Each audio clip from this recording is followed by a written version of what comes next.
asalaamu calaykum waraxmatullaahi tacaala wabarakaatuhu dhammaan akhyaarta baan salaamay casharkan wuxuu ku saabsan yahay sidaan kombiyuutarkan ugu shuba lahayn mobile genius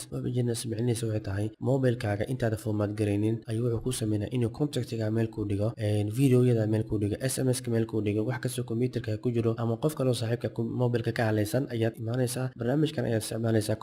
usb ayaad kombiyuutarka kula xiraysaa wuxuu sameynaya inuu si aqoonsado in kombiyuutarka mobilkaaga iyo kombiyuutarka isku xiro kadibna aad awood u yeelato wixii mobilkaas ku jira si tartiiba in looga bixiyo oo copy loogu sameeyo kombiyuutarka meel ka dhigtid kadibna receipt factory aad isticmaashid kombiyuutarka mobilka aad nadiifisid taasoo haddana dib aad ugu soo celi kartid applicationadaadii contactigaagii videoyadaadii iyo wax alla wixii kugu jiray mobilkaaga marka aan bilaabno sidaa u soo degsan lahayd iyo sidaa u isticmaal lahayd. Welcome to my YouTube channel.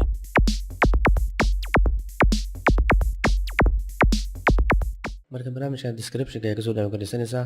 marka kan double click aan siinayaa sidaan ugu shubno barnaamijka kadibna sidaa ayaa kusoo baxayso luqadii aad aragtid markaas aad luqadii aad jeceshahay inaad saartid ayaa saaranaysaa kadibna english ayaan isticmaalayaa okay ayaan leeyahay kadib waxaan leeyahay install now hadda ku shub kadibna wax badan ma qaadanayso in uu installationka sameeyo marka aan sugno installation intuu ka dhameynayo marka waxaa ujeedaa barnaamijka installation uu sameeyey failna intuu ka samaystay muhiimaddan waxaa ogaanaysaa markaad kombiyuutarka tagtid waa inuu mobilkaaga ku xiran yahay kombiyuutarka si toos ah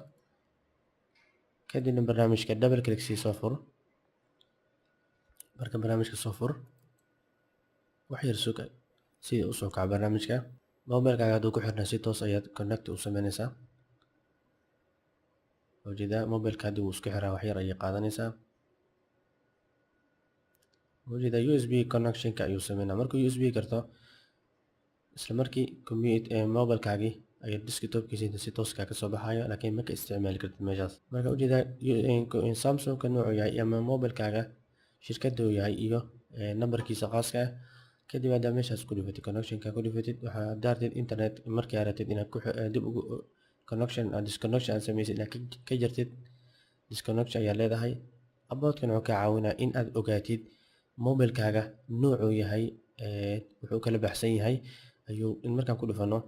waxaa ogaanaysaa mobilkaaga modelku yahay screen resolutionkiisa CPU-ga RAM-ka memory-ga dhehe RAM-ka waa kan batterigaaga intuu yahay iyo markastaba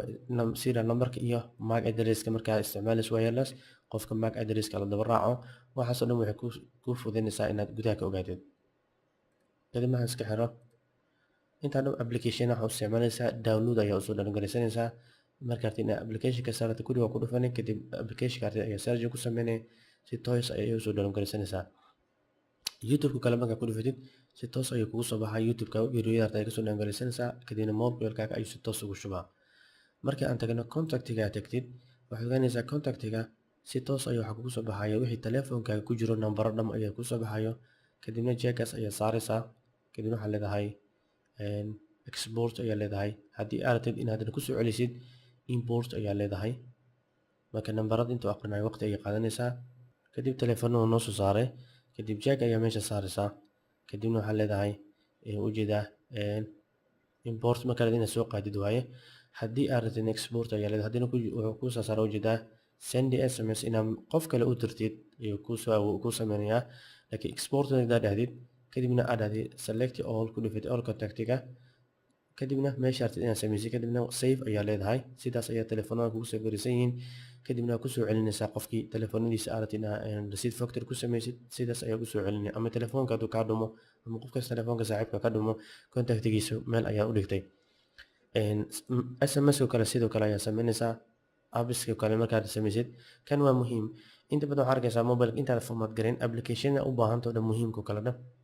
selectii haddaan dhahdo waxay uu awood u leeyahay inaan hal mar tiro wixii ku jiro apps-ka dham haddii aan rabno inaan export dhaho inaan ka saaro desktop-kan oo icon ugu sameeyo aan dhaho make new folder kadibna aan dhaho aan u bixiyo magacaas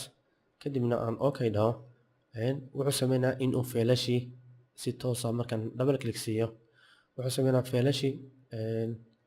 ku jiray ayuu hal usoo dejinaa marka waxaad awood u leedahay inaad haddana dib ku celisid sababtoo markaad rabtid inaad application ku jiro kale hal mar ka wada qaadid waxaad awood u leedahay haddaad mobilkaaga rabtid inaad kelin garaysid ama aad rabtid qof saaxiibka application kugu jira haddii isugu kugu jira si automatic hal mar rabin ugu shubtid ama haddaad rabtid inaad 2 iyo 3 saraacisid sidaas ayaa u sameynaysaa hadda waqtiga muu hayno marka waxaad sameynaysaa applicationka rabtid inaad install dib usoo samaysid kadib waxaa leedahay import ee dib kaaga soo bixiso system updatingka wixii kaaga baahan computerkaaga rasmi ahaan wixii kaaga baahano updatingka kaaga baahanta ay kusoo baxayaan system updatingka kana waa wixii updating u baahan ee cusub in la cusboonaysi u baahan kana music kale sida ku sheego kale music kale ama wixii ku dubnaa sidaas ayaa leedahay hadda jeego dhan wada saartid export waa banaanka u qaad delete waa iska tiri kartaa kadibna import banaanka ayaad ka soo qaadi kartaa sidaan oo kale u xafidi kartaa sawiradaadii inaad saas u qaadid videogaagu kale inaad saas u qaadid waxyaabihii kugu jiray sidaas ayaa u nadiifinaysaa markaad tagtid toolkit markaad tagtid wuxuu ku sameynaa inaad mobilkaaga backup ka samaysatid kadib restore oo jeedaa inaad gashid computerkaaga gudihiisa qaybta storage-ka iyo ama SD card-ka aboodka wixii ku saabsanna wixii mobilkaaga ku saabsan waa hore usoo aragnay haddii ardid in aad barnaamij soo qaadid application install markaan dhaho desktopka aan tago barnaamijka hadda ugu dambeeyey ee folderka u jeedaa